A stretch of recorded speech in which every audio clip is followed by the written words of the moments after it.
Hi viewers. Actually ఈ video catalyst SP main channel ఇవ్వాలి, but కింద వస్తున్న కామెంట్లు చూసి విసుగొస్తుంది నాకైతే. అందుకని చెప్పి అందులో ఇవ్వదలుచుకోవాలి. అందులో ఎప్పుడు ఇస్తారంటే పోలీసులు అఫీషియల్గా ఫస్ట్ పాయింట్ రిపోర్ట్ ఇది, ఫోరెన్సిక్ సైన్స్ ల్యాబ్ రిపోర్ట్ ఇది, పెథాలజీ ల్యాబ్ రిపోర్ట్ ఇది, దిస్ ద ఫైనల్ అని బయట పెడతారు సార్. అప్పుడు నేను మాట్లాడతాను. ఇప్పుడు ఎందుకు చెప్తున్నానంటే మరి ఈ వీడియో క్యాటలిస్ట్ క్రైమ్ అవేర్నెస్లో ఎందుకు ఇస్తున్నానంటే పాస్టర్ ప్రవీణ్కి సంబంధించి డే 1 నుంచి నేను ఒకటే చెప్తున్నా. రాముడి విషయంలో అతను మాట్లాడిన విధానం, దూషించిన విధానం, స్పందించిన విధానం అది కరెక్ట్గా లేదు అని చెప్పాను. రిమైనింగ్ అంశాలలో ఇతను మంచోడు అన్నట్టుగానే చెప్పున్నా. అయినా సరే హిందువులు కావచ్చు, రిమైనింగ్ వాళ్ళు కావచ్చు, మీరు అట్లా అనొద్దు ఆయన్ని, ఆయన మామూలుడు కాదు, మత మార్పిడి చేస్తాడు, పైకి అలా నటిస్తూ ఉంటాడు, చాలా కథలోనే అద్దనేదని చెప్పుకుంటూనే వచ్చారు. బట్ నేనైతే ఆ టాపిక్ ఏమీ రైజ్ చేయలేదు. ఓన్లీ థింగ్ ఈజ్ ఆ మనిషి ఎలా బయలుదేరాడు, ఎక్కడికి వచ్చాడు, ఏంటి అని చెప్పేసి చెప్తున్నా. కానీ అస్సలు హత్య మేర అది హత్యే అంటూ ఎవరైతే హడావుడి చేస్తున్నారు, దీనికి కారణం ఎవరు? కొంతమంది పాస్టర్లు వాళ్ళ పబ్లిసిటీ కోసమో, కొంతమంది క్రైస్తవులు ఈ జరిగిన ఇన్సిడెంట్ని వేరే మతం మీద నెడదామానో అడ్డదిడ్డంగా వెనకాల అటాచ్ చేసినటువంటి ఇమేజ్ మొత్తం అవే సోషల్ మీడియాలో వీడియోల రూపంలో థంబ్నెయిల్స్ పెట్టే బ్యాచ్ మొత్తం అది. ముస్లింకి చంపాల్సిన అవసరం లేదు, హిందువులే చంపారు. పాస్టర్ ప్రవీణ్కి శత్రువులు హిందువులే. అడ్డదిడ్డంగా ఘోరంగా ఆమె జగన్ మేనత్త షర్మిల, ఈ పాస్టర్లు, క్రైస్తవులు, మాజీ ఎంపీలు, వాళ్ళు వీళ్ళు మొత్తం కలిపి ఏం చేశారు? ఇది హత్య. దాంతో ఏమైందండి?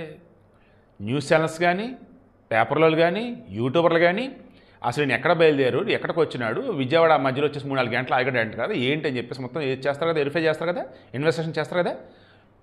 ఆర్టీవీ కానీ రిమైనింగ్ వాళ్ళని క్రాస్ చెక్ చేస్తూ పోతూ ఉంటాయి. ఈయన ఒక వైన్ షాప్ దగ్గర ఆగటం, మాస్క్ పెట్టుకుని ఉంటాం, హెల్మెట్ పెట్టుకుని ఉంటాం, లైక్ ఈ విజువల్స్ ఆయనది కాదు అని చెప్పేసి ఖచ్చితంగా అంటారు, కింద కామెంట్లు పెడతారు. తర్వాత ఆర్టీవీ వచ్చేసి విజువల్స్తో సహా వేసాడంటే వాడు వ్యూస్ కోసం అంటే అద్దెని చెప్పి వాళ్ళని తిడతారు. బట్ నిన్న క్లియర్గా ఏలూరు ఐజీ అశోక్ చెప్పలేక ఒక క్లారిటీ అయితే చిన్నది ఒకటి ఇచ్చున్నాడు. ఆయన 11 గంటలకి హైదరాబాద్లో బయలుదేరాడు. చౌటప్పల్ టోల్గేట్ వచ్చేసి 1 గంట ప్రాంతంలో దాటాడు. ప్రతి టోల్గేట్కి ఒక టోల్గేట్ ఇంకో టోల్గేట్ మధ్య డిస్టెన్స్ ఎంత, ఆయన ఆ టైం అంటే ఆ దూరం ఎంతసేపు ట్రావెల్ చేశాడు ఏంటని చెక్ చేస్తుంటే ఆయన బైక్ ఎంత స్పీడ్తో ఉంది అంటే చెప్పారు. సెకండ్కి 1 కిలోమీటర్ దాటాడు. ఇది కూడా నేను చెప్తే చిరాకు తెప్పించారు కొంతమంది కామెంట్లు. ఆన్ యావరేజ్ అప్పుడు 60 కిలోమీటర్లు అయింది కదా, మీరేం 70 కిలోమీటర్ అని చెప్తున్నారంటాడు. అదే స్పీడ్ మెయింటైన్ చేయరు బాబు. స్లో ఉంటాయి, ఫాస్ట్లో ఉంటాయి, రకరకాలు ఉంటాయి. సరే, నాకు అర్థమైంది ఒకటే, జగన్కి ఎవర్రా ఎసెట్ అంటే, జగన్ ఎందుకురా క్రైస్తవులను ఆ రకంగా నా వాళ్ళు అంటాడు అంటే, ఇదిగో ఇందుకే అమాయకులు చేసి ఈ రకంగా ఇప్పుడు పాస్టర్ది హత్య అని పాపం అమాయకులు అందరూ నమ్మించి వాళ్ళ సోషల్ మీడియాలో పోస్టులు పెట్టేస్తున్నారు. దీంతో ఫైనల్గా ఏమైంది? ఆయన ఎక్కడెక్కడ ఏమేం చేయడం మొత్తం డేటా బయటకు లాగుతూ ఉన్నారు. ఇప్పుడు గవర్నమెంట్ కూడా ఏం చేయాలి? అది హత్య కాదు అన్న వేళ నిరూపించాలి అంటే తప్పదు. ఆయన డ్రంక్ అండ్ డ్రైవ్ అన్నట్టు, లేదన్నప్పుడు ఎక్కడాగి మందు షాప్ దగ్గర మందు కొన్నాడు అన్నట్టు, అసలు సీఎన్ అబద్ధారా బాబు, చనిపోయింది పాస్టర్ ప్రవీణే, అది యాక్సిడెంటు, బట్ ఆయన ఇంటర్నల్గా వచ్చేసి మందు ఏం తాగలేదు, అసలు ఇది యాక్సిడెంట్ కాదు, పలానా వాళ్ళు జరిగింది, ఇలా డీటెయిల్డ్గా ఇప్పుడు పోలీసులు చెప్పాల్సిందే. ఆ చెప్పాల్సి వచ్చినప్పుడు నిజమేంటో చెప్పాలి. ఆ నిజమేంటన్నప్పుడు ఇది గనక మందు తాగి మత్తులో అలా గనక జరిగింది అంటే ఇన్నాళ్ళు ఆయన సంపాదించుకున్న పేరంతా ఏమైందండి? అదే నన్ను చాలా బాధించిందండి.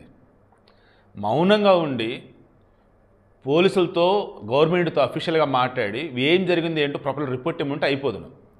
పోనీ ఇలా ధర్నాలు చేసేవాళ్ళు, నిరసన చేసేవాళ్ళు చిన్న లాజిక్ ఎందుకు ఆలోచించలే? ఆయన చౌటప్పులో 11కి బయలుదేరితే నైట్ ఇక్కడ 11:42 అప్పుడు యాక్సిడెంట్ అయింది. మధ్యలో విజయవాడ దగ్గర వచ్చేసి ఆ కేసర్ నుంచి పొట్టిపడేది ఉండే మధ్యలో టోల్గేట్ల డిస్టెన్స్ మహా అయితే 60 కిలోమీటర్ ఉండేది మధ్య. అక్కడ 4-5 గంటలు ఉన్నాడు ఆయన. అంత టైం అసలు ఎక్కడున్నాడు, ఏం చేశాడు? కనీసం ఆలోచించాలి. పోనీ నైట్ వచ్చేసి అరౌండ్ రామ్మోహన్కి ఫోన్ చేశాడు, లిఫ్ట్ చేయలేదు, మిస్డ్ కాల్ ఉంది. ఆ తర్వాత వచ్చేసి ఆయన డెస్టినేషన్ అన్నప్పుడు మినిమం 11:40 ఇక్కడ ఇన్సిడెంట్ జరిగిందంటే 12 కల్లా వెళ్ళాలి. ఎందుకంటే ఆ చాగల దగ్గర మార్కొండిపాడు ఈయన వెళ్ళాల్సిందే.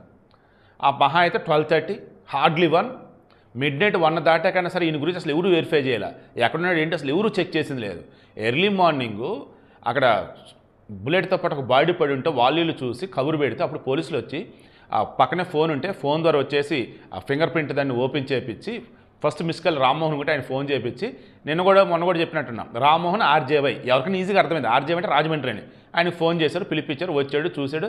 అరే ఫస్ట్ ప్రవీణ్ అయ్య అన్నారు. ఇక వాళ్ళు వీళ్ళు వచ్చారు. ఇంకా హత్య అంటే మొదలెట్టేశారు. ఫస్ట్ నాకు తెలిసి ప్రమాదం అని అనుకున్నారు. మరి ఎవరో ఏంటో వాంటెడ్గా ఇది హత్యాన్ని నిరూపిద్దాం అన్నట్టుగానో, ఇది హత్య అని చెప్దాం అన్నట్టుగానో వాళ్ళు ఏం చేశారంటే ఒకటే చెప్తాను చూడండి. డే 1 నుంచి నేను ఇదే చెప్తున్నా. పాస్టర్ ప్రవీణ్ పరువు పోకూడదు అన్నట్టు కొంతమంది ఆలోచించారు. దీనిని శవరాజుని చదవని కొంతమంది ఆలోచించారు. ఇంకొంతమంది వచ్చేసి లేదు అసలు ఏం జరిగిందని తెలియాలని ఆలోచించారు. ఓవరాల్గా ఈ మధ్యలో కొంతమంది వాళ్ళ పబ్లిసిటీ కోసం ఈయన పాప మరణాన్ని వాడుకున్నారు. ఏమైంది చివరికి సోషల్ మీడియా వ్యాప్తంగా ఈరోజు ఆ మనిషి ఎక్కడ ఆగాడు, ఏం చేశాడు, ఏంటి మొత్తం పోస్టుల మీద పోస్టులు, వీడియోల మీద వీడియోలు పెడతానే ఉన్నారు. బట్ నేనైతే ఇప్పటికీ చెప్తున్నా, ఆయన తాగటం వల్ల ఇదంతా జరిగింది నేను అన్నాను. కానీ అది ప్రమాదం అని నేను ఇప్పటికీ 99.99% ప్రమాదం అని నేను కట్టుబడి ఉన్నా. ఇంకా ఎక్కడన్నా హత్య అన్నప్పుడు 0.001% అంతే. ఈ ప్రమాదం కూడా ఎలా జరిగింది ఏంటంటే పోలీసులు చెప్పాక అప్పుడు నేను చెప్తా అఫీషియల్గా. ఈ వీడియోకి మెయిన్ ఇంటెన్షన్ మీరు కానీ తొందరపడి కానీ ఇలా లేనిపోయిన ప్రచారాలు చేసి సోషల్ మీడియా కనుక హడావుడి కనుక చేస్తే జెన్యున్గా ఉన్నటువంటి ఇన్ఫర్మేషన్ బయట పెట్టాల్సి వచ్చింది అవతల వాళ్ళు, గవర్నమెంట్, పోలీసులు. అప్పుడు మనోడు పరుగు పోయింది, మన మనుషులు పరుగు పోయింది. అందుకని ఏం చేయాలి, అది అనుమానంగా ఉన్నప్పుడు అసలు ఏం జరిగింది ఏంటి ఫస్ట్ మాకు చెప్పండి, తర్వాత బయట పెడతా అంటే అయిపోదును. అప్పుడు పోలీసులు కానీ గవర్నమెంట్ కానీ ఏం చేస్తారు, ఇదిగోనే ఇదే రిపోర్ట్ అని అంటారు. అప్పుడు మీకు అనుమానం అంటే అప్పుడు హడావుడి చేయాలి. అరే ముందు నుంచి అనుమానంగా అంటూ హడావుడిగానే చేసుకుంటా పోతే, అన్ని బయట పెట్టుకుంటా పోతే చివరికి ఎవరికి లాస్ ఒకసారి ఆలోచించండి. నాకు పాపం జెసికాని చూస్తే చాలా బాధేస్తుంది అయ్యా. బాగా చదువుకున్న పర్సన్లా ఉండి చాలా ఒబీడియంట్ అండ్ ఆమె నాకు ఎలా చెప్పాలో అర్థం కావట్లేదు. ఆమెను చూస్తే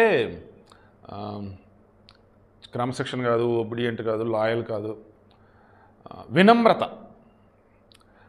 ఇంకా చెప్పాలి అంటే చాలా పద్ధతిగా, ఇది కరెక్ట్ వర్డ్, చాలా పద్ధతిగా సౌమ్యంగా ఉన్నటువంటి వ్యక్తిలాగా నాకు అనిపించారు ఆమె. పాపం అటువంటి ఆమెను కూడా మొన్న నానా రకాలుగా హత్య చంపారు అంటే పాపం ఆమెకి ఏం మాట్లాడేది చెప్పండి. ఈయన వెళ్ళేటప్పుడు ఎక్కడికి వెళ్ళాడు చెప్పాడు కదా, అండ్ ఆయనకున్న అలవాట్లు అంటే ఆమెకు తెలుసు కదా, అండ్ కారు వేసుకుని వెళ్ళమని ఖచ్చితంగా చెప్పుండిద్ది అమ్మ. అండ్ కింద ఎవరో కామెంట్ పెట్టారు, యాస్తవాలుగా 26, 27, 28 3 రోజులు కూటమిలోనే సభలు ఉన్నాయి, ఆయన అటు ఇటు తిరగాలి, సో బండి అయితే కంఫర్ట్ కదని వచ్చాడు బండి మీద. చిన్న లాజిక్ స్వామి, అంత పెద్ద పాస్టర్, నాకు ఆయన నిజంగా ఎవరో తెలియదు చనిపోయేంత వరకు. చనిపోయిన తర్వాత న్యూస్ వచ్చి క్రాస్ చెక్ చేస్తుంటే ఆయన వెల్ ఎడ్యుకేటెడ్ అని, సాఫ్ట్వేర్ కంపెనీలు ఉన్నాయని చెప్పేసి, కొంతమంది అనాథాలను దత్తత చదివిస్తున్నాడని చెప్పేసి, చాలామందికి ఉపాధి కల్పించాడని, కార్లు ఉన్నాయి, బైకులు ఉన్నాయి. దెన్ హైదరాబాద్ నుంచి కారులో వస్తే ఈ రాజమండ్రిలో వచ్చేసి కారు ఎక్కడో పెట్టుకుంటే బైక్ ఆయనకి ఎవరా అటు ఇటు తిరుగుతుంటే బైక్ ఎవరా చెప్పండి. ఓ పక్క నెగ్లిజెన్స్ ఆయన కనిపిస్తుంది. అండ్ పాపం ఆ నైట్ మనిషి చప్పుడు లేదు, ఏమైంది పాపం బాధపడుతూనే ఉండిద్ది. మార్నింగ్ చనిపోయిన తెలియని పాపం గుండె పగిలిపోయి ఉండిద్ది. ఎవరు భగవంతుడా, ఎవరు జీసస్, ఏంటి ఇది రకంగా అని చెప్పేసి ఆమెకు తెలుసు పాపం ఏం జరిగింది ఏంటో ఆమెకు తెలుసు. కానీ బయటికి ఏం చెప్పలేక పాపం మౌనంగా ఉండింది. పోలీసు చెప్పింది ఏంటంటే మీ మీద మాకు నమ్మకం ఉందండి, ప్రాపర్గా విచారణ చేసి మాకు రిపోర్ట్ ఇవ్వండి పాపం వాళ్ళు చెప్పారు. పాస్టర్ ప్రవీణ్ భార్య కానీ బావమరిది కానీ వాళ్ళంతానేమో పోలీసు మీద నమ్మకంతో ఉంటే యాడ్ నుంచి వచ్చారో తెలియదురా నాయన. అసలు శవరాజకం చేస్తారు, హిందువులు కుట్ర అంటారు, నానా హడావుడి చేస్తారు, ఏమని హత్య. ఇలా మాటలు నమ్మి వాళ్ళు వీళ్ళు అమాయకులు మొత్తం మీద పడిపోతున్నారు కామెంట్ల రూపంలో. అరే లిటిల్ బిట్ కనీసం ఆలోచన చేయట్లా. అదేమంటే అడ్డదిడ్డంగా బూతులు, నానా హడావుడి, అందులో ఆడవాళ్ళు ఎక్కువ ఉన్నారా బాబు. అసలు నేను మరలా చెప్తున్నా, మీరు ఇంత అమాయకంగా ఉండబట్టే జగన్మోహన్ రెడ్డి అనబడే వ్యక్తి అభివృద్ధి చేయకుండా, జాబ్ క్యాలెండర్ ఇవ్వకుండా, సిపిఎస్ అదే ఓల్డ్ పెన్షన్ స్కీమ్ ఓపీఎస్ అది ప్రవేశపెట్టకుండా, ఇలా చెప్పుకుంటే ఒక్క హామీ సరిగా అమలు చేయకుండా కూడా 39% ఓట్లు సాధించాడంటే మీ అమాయకత్వమే. మీ మత పెద్దలు ఏది చెప్తే మీరు నమ్మటమే. సీరియస్లీ చాలా బాధపడుతూ ఉన్నా. పాపం ప్రవీణ్ అది హత్య, యాక్సిడెంట్ అయితే ఎందుకు అయింది ఏంటి అనేది క్లియర్గా పోలీసులు ఫ్యామిలీకి చెప్పేసేవాళ్ళు. బట్ ఇప్పుడు మీరు చేసిన పని వల్ల మొత్తం పబ్లిక్ ప్రెస్ మీట్ పెట్టి చెప్పాల్సిన అవసరం వచ్చేసింది. బట్ కనీసం ఈ పోలీసులకు సంబంధించి అయినా ఈ మీడియా చేస్తున్న హడావుడి కాకుండా జెన్యూన్ ఇన్ఫర్మేషన్ త్వరగా చెప్తే బాగుంటుంది నాకైతే అనిపిస్తూ ఉంది.